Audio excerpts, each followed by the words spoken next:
So to begin the wrap, secure the Prohair fibre to the head by using a section clip. Divide the Prohair fibre into two, add a piece to the natural hair and then begin your 3-stem braid. Braid to approximately halfway down the length of the natural hair, split the Prohair fibre and then add some of the Prohair to the natural hair. Then continue to braid until you have reached the desired length.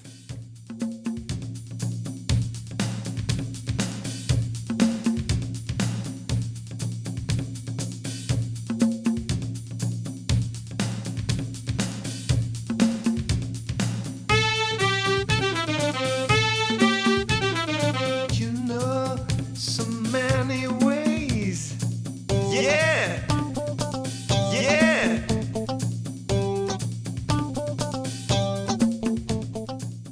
Once the desired length has been achieved, use the tips of the heat clamp to secure the braid in place. Be careful not to heat seal off the loose fibre at the end.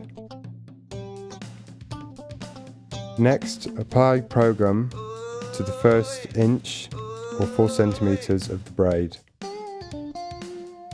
Then, using the loose piece of Prohair fibre, begin to wrap the braid, covering it over completely.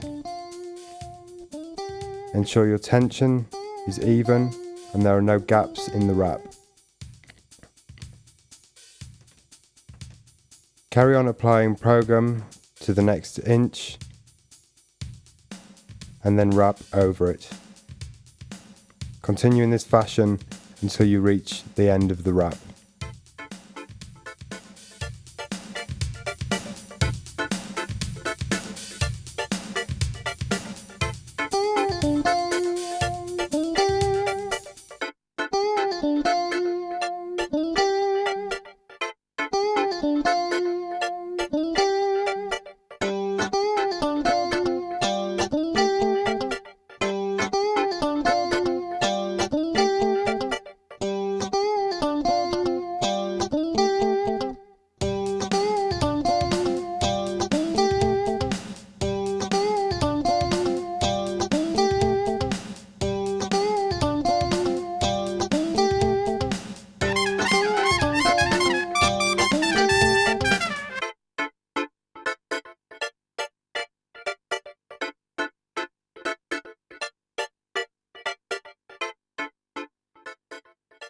The extension is then secured by heat sealing the end with the tips of the heat clamp, removing any loose fibre from the end.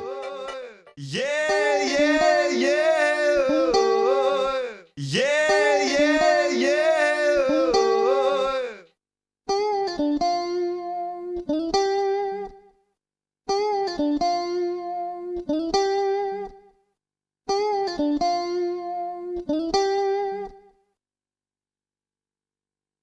Onto our first dreadlock technique. This is a technique called backcombed wraps, and it's a variation on the technique that you've just seen. This is a technique for creating dreadlocks on longer lengths of hair. As the natural hair is braided inside, the dreadlocks can be removed, leaving the client's natural hair without any damage. To begin the backcombed wrap, take a section of the natural hair and an equal size section of the Prohair fibre. Secure the Prohair fibre to the head while you're working by using a section clip. Divide the Prohair fibre into two, add to one piece of the natural hair and begin your 3-stem braid. Braid to approximately halfway down the length of the natural hair. At this point, stop, take hold of the braid, separate the Prohair fibre and add one piece of Prohair to the natural hair.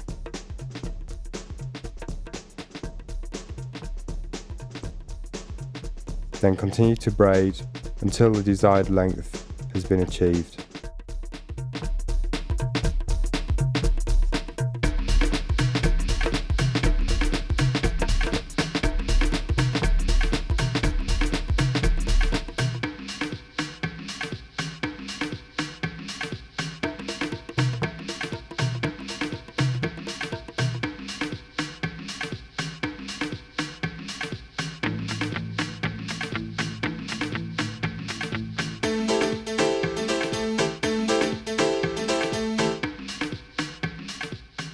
Once the desired length has been achieved, secure the braid in place by using the tips of the heat clamp, but do not remove the loose fibre from the end.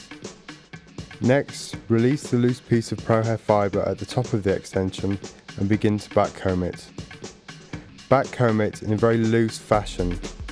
As with the other techniques we've seen in this video, the looser the backcombing, the more texturized the finished extension will be.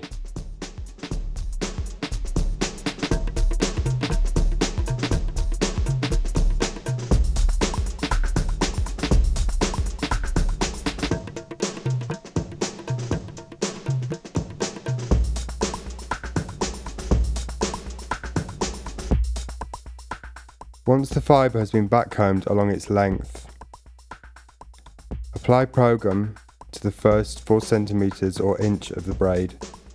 Then begin to wrap the backcombed Prohair fibre around the braid. The tension is much looser than with the smooth wraps we've just seen. The finished look is a much messier, much rougher look.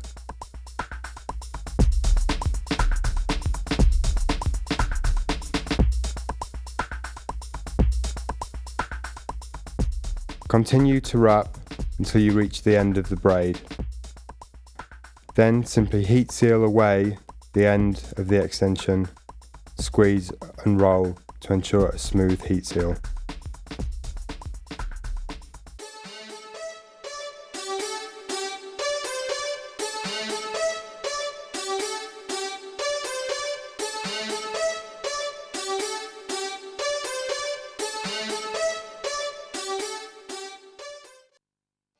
The final texture we're going to show you on this video today is what we call dreadlocks. On this length hair, we recommend that you separate the natural hair from the fibre before backcombing. Backcomb along the length of the extension in a much tighter fashion than with the other textures you have seen in this video. The backcombing should be compact and even. If there are any lumps or bumps in the backcombing, simply go back in and re-backcomb it. To turn it into a dreadlock, use the heat from a very hot hairdryer on full speed and full heat.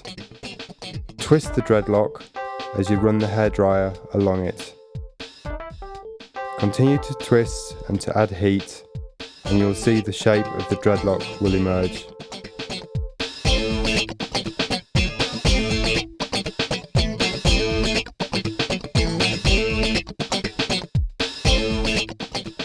Dreadlock right to the end of the extension, even if you intend to cut the dreadlocks short, as this will give you a more definite look.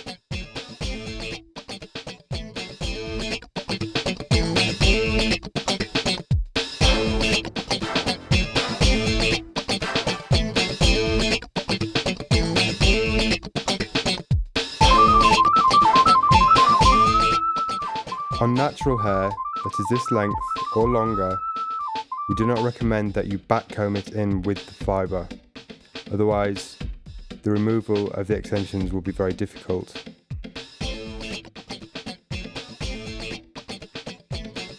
On longer hair lengths, we recommend that you use the backcombed wrap technique you saw previously. So here you can see the backcombing technique used for the dreadlocks. The backcombing is much firmer, tighter backcombing. The backcombing must be even along the full length of the fibre.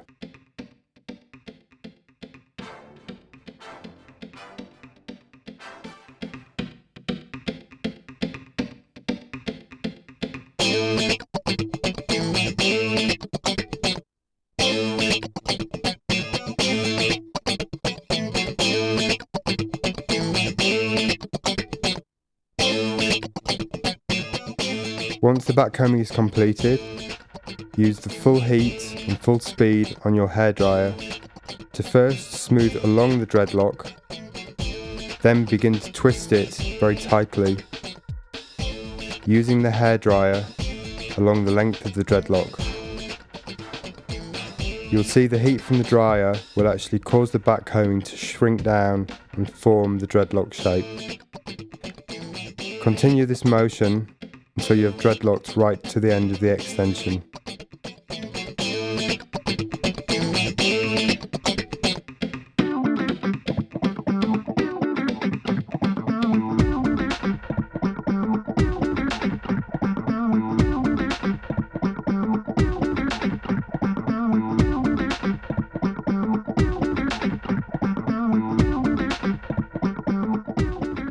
Next, I want to show you how to hide the heat seals at the root area.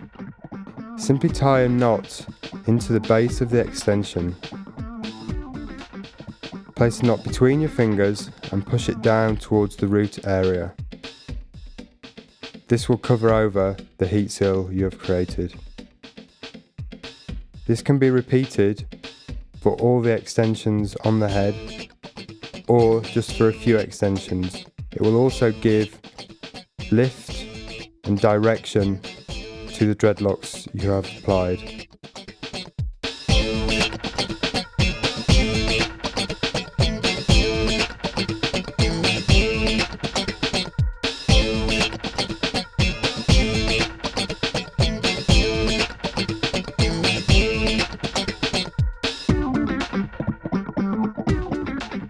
And finally, to cut the extensions, use the tips of the heat clamp to simply seal the end of the dreadlock and remove the unwanted length.